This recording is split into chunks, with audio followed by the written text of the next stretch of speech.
주의 종에게 하신 말씀을 기억하소서. 주께서 내게 소망을 가지게 하셨나이다. 이 말씀은 나의 고난 중의 위로라. 주의 말씀이 나를 살리셨기 때문이니이다. 교만한 자들이 나를 심히 조롱하였어도 나는 주의 법을 떠나지 아니하였나이다.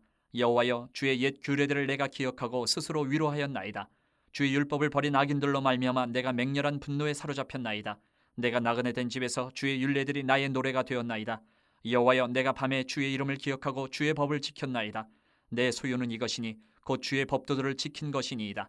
여호와는 나의 분깃이시니 나는 주의 말씀을 지키리라 하였나이다. 내가 전심으로 주께 간구하였사오니 주의 말씀대로 내게 은혜를 베푸소서. 내가 내 행위를 생각하고 주의 증거들을 향하여 내 발길을 돌이켰사오며 주의 계명들을 지키기에 신속히 하고 지체하지 아니하였나이다. 악인들의 줄이 내게 두루 얽혔을지라도 나는 주의 법을 잊지 아니하였나이다. 내가 주의 의로운 규례들로 말미암아 밤중에 일어나 주께 감사하리이다. 나는 주를 경외하는 모든 자들과 주의 법도들을 지키는 자들의 친구라. 여호와여, 주의 인자하심이 땅에 충만하였사오니 주의 율례들로 나를 가르치소서. 하나님께 순종하기에 적합한 환경, 이런 게 있을까요? 우리가 살아가는 세상에서 하나님 순종하기에 참 좋다, 딱 좋다, 이렇게만 되라. 여러분, 안타깝게도 그런 환경은 이 악한 세상에 존재하지 않습니다. 믿음의 사람은 어떤 상황에서도 순종하고 그 가운데서 하나님의 도우심, 하나님의 채우심을 경험할 수 있습니다. 하지만 바로 믿음이 서지 못한 사람은 자기 상황이 좋건 나쁘건 늘 불평이 나옵니다. 세상을 부러워합니다. 오늘 우리는 이 본문을 통해서 말씀의 능력으로 고난을 당해서 그 고난 속에서도 극복할 뿐 아니라 오히려 그것을 뛰어넘어서 고난을 즐거워하는 수준에까지 이르러간 이 119편을 기록한 시인의 모습을 보게 됩니다. 우리의 삶 속에서 우리가 이 시인의 모습, 고백들이 내 고백이 될 수 있기를 바랍니다. 먼저 49절부터 56절을 보면 시인은 말씀으로 위로받는 장면들이 나와요. 49절에 보면 하나님께 말씀을 좀 기억해 주십시오, 이렇게 요청을 합니다. 그러면서 52절에 가면 나도 하나님이 예전에 주신 그 말씀의 규례들을 기억하고 있습니다, 이렇게 고백을 해요. 왜냐하면 그 말씀이 고난 중에 위로가 되었기 때문이다 라고 얘기해요. 여러분, 말씀이 우리 삶 속에서 지식적으로는 아는데 아직 내가 이루어지지 않았을 때는 하나님이 말씀만 해놓고 약속을 잊어버리신 거 아니야? 이런 의심이 들 때도 있습니다. 그런데 시인은 오늘 51절부터 쭉 보면 하나님의 말씀이 당장 나 알고 있는데 이루어지지는 않는 것 같고 여전히 내 주변의 사람들이 나를 조롱하기도 하고, 그런데도 불구하고 시인의 고백은 말씀의 근거에서 소망을 얻고 고난 중에 위로를 받고 죽음과도 같은 그 고난에서 내가 다시 살아났습니다 라고 고백하고 있어요. 그렇기 때문에 시인은 나는 계속해서 말씀을 기억하고 그 말씀에 힘입어서 스스로를 위로합니다, 이렇게 노래하고 있습니다. 여러분, 사실 이렇게 말씀만 붙잡고 자식이 스스로를 위로하고 힘을 얻는 거 쉽지 않습니다. 그래서 53절을 보면 그런 경우도 있었던 것 같아요. 시인이 하나님의 율법을 버리고 말씀을 버리는 그 악인들이 나를 괴롭히고 고통을 주는 것 때문에 막 화가 나고 분노가 치밀어 오르고 폭발할 것 같은 경험도 했다 그래요. 그러나 시인은 그때마다 내가 오히려 화를 내고 그 사람들과 맞서 싸운 게 아니라 분노한 것이 아니라 그때마다 하나님의 법도를 기억하고 노래하고 그러면서 내 마음을 추스렸다라고 노래해요. 비록 시인은 이 세상이 나그네 같고 어두운 밤과 같고 그런 현실을 살아가고 있지만 하나님의 법도를 떠나지 않고 그 법도를 지킨 것이 오늘 56절에 정말 멋진 말을 해요. 내 재산이다, 내 소유다 라고 표현해요. 하나님의 말씀을 지키고 그 법도를 떠나지 않고 내가 지금까지 살아온 것이 내가 가진 재산, 최고의 재산이다 라고 표현해요. 세상 사람들은 자기가 세상에 쌓은 돈과 물질과 명예와 권력들을 보고 위로와 힘을 얻지만 우리 그리스도인들은요, 하나님 말씀대로 내가 지금까지 살아왔다는 사실에서 힘을 얻는 거예요. 왜냐하면 하나님은 당신의 법을 지킨 사람들을 반드시 기억하시고 때가 되면 채워주시기 때문입니다. 그래서 오늘 시인은 말씀으로 내가 위로받고 힘을 얻는다 고백하고 있어요. 그리고 57절부터 64절을 보면 말씀으로 내가 고난을 극복했습니다 라고 고백합니다. 57절 시작하는 부분을 시인은 이렇게 표현합니다. 하나님이 내 분깃입니다. 이렇게 표현해요. 분깃이라는 것은 몫이에요. 이스라엘 백성이 가나안 정복한 다음에 각자 지파별로 할당받은 하나님께로부터 받은 땅을 의미합니다. 분깃 그러면. 그런데 그 당시에 레위 지파는 땅을 분깃으로 받은 것이 아니고 하나님을 분깃으로 받았어요. 성소를 분깃으로 받았어요. 이런 레위인의 모습을 통해서 이스라엘 백성은 우리의 분깃은 이 땅이 아니고 이것은 지나가는 것이고 하늘에 속한 영원한 약속의 땅, 하나님의 약속이 우리 진짜다, 진짜 분깃이다. 이것을 보게 되는 거예요.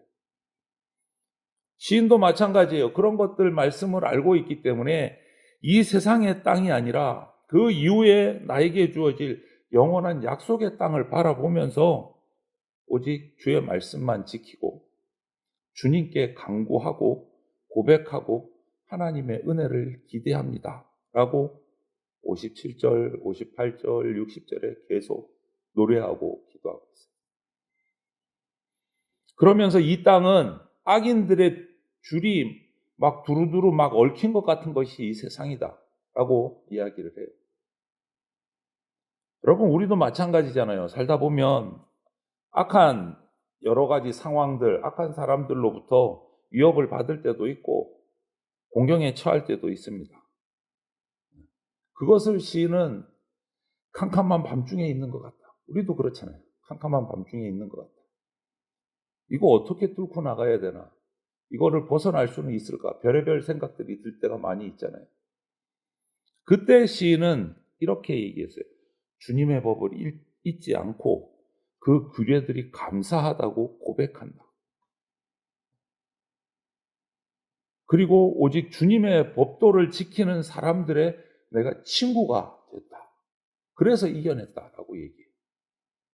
여러분, 아무리 세상이 죄와 불의로 가득해 보여도 믿음의 눈으로 그 어두운 세상을 바라보면 그 가운데서 하나님이 일하심이 발견됩니다.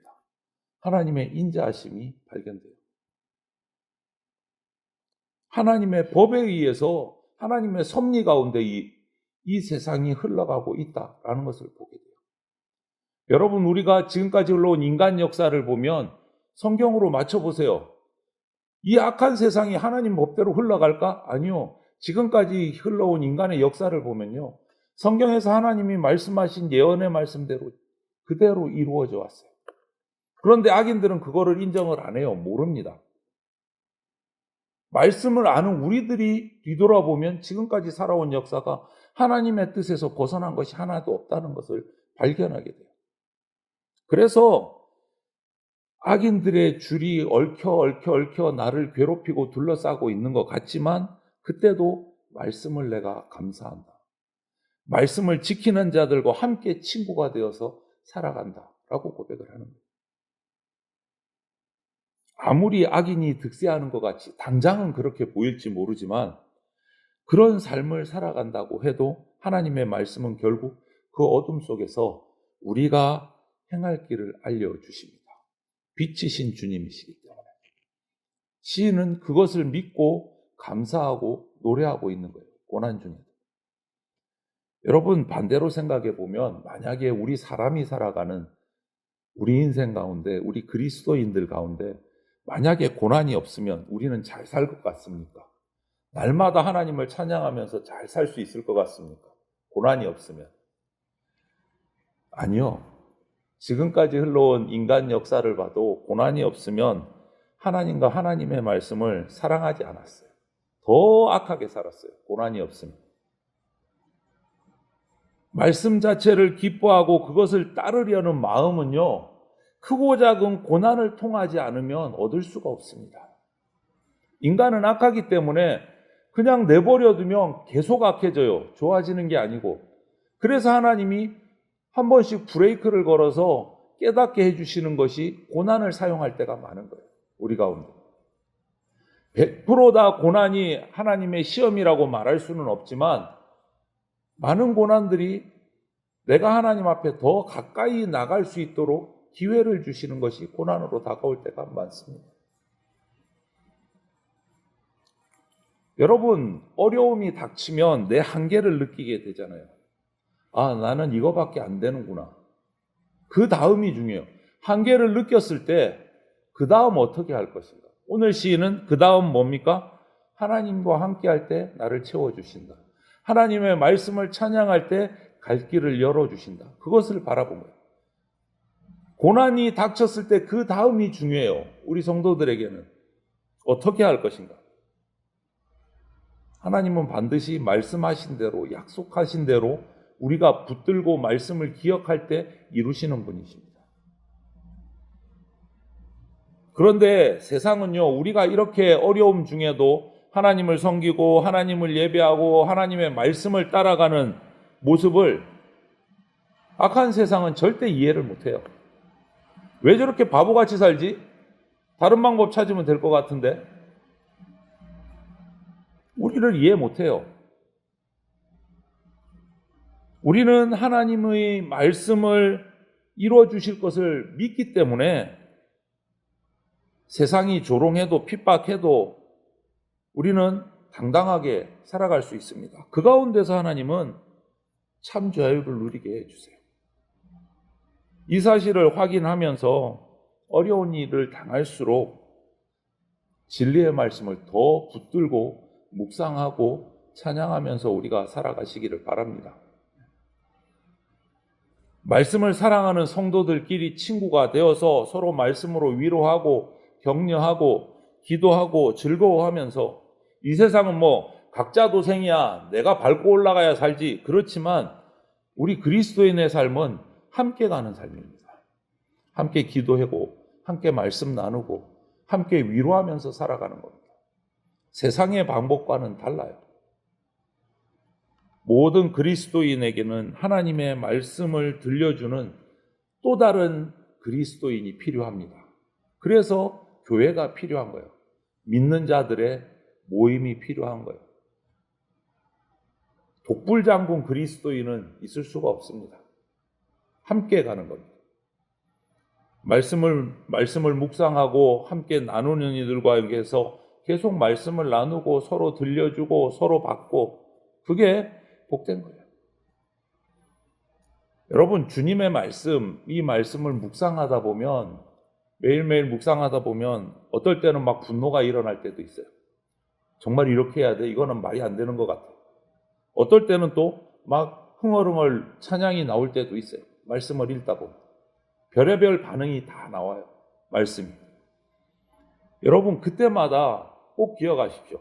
하나님이 내게 주신 말씀에 정직하게 반응하셔야 됩니다. 화가 나는데도 안 나는 것처럼, 노래가 나오는데도 안 나오는 것처럼 이런 반응하지 마십시오. 말씀에 정직하게 반응하셔야 돼요. 정직하게. 의심이 되면 의심이 된다고, 화가 나면 화가 난다고, 감사하면 감사한다고, 찬양이 나오면 찬양이 나온다고 정직하게 반응하셔야 돼요. 그리고 그 말씀을 거스르는데 예민해야 돼요. 경계해야 됩니다. 말씀을 즐거워하는 일에 마음껏 노래해야 돼요. 말씀에 정직하게 반응하고 하나님 앞에 엎드릴 때 하나님이 채워주시고 회복시켜주시고 세워주십니다. 오늘 시인의 모습이 꼭 그래요. 본문에. 그 고난 중에서 조롱받는 중에서 그때도 그의 반응은 말씀을 기억하는 거였어요. 말씀을 노래하는 거였어요.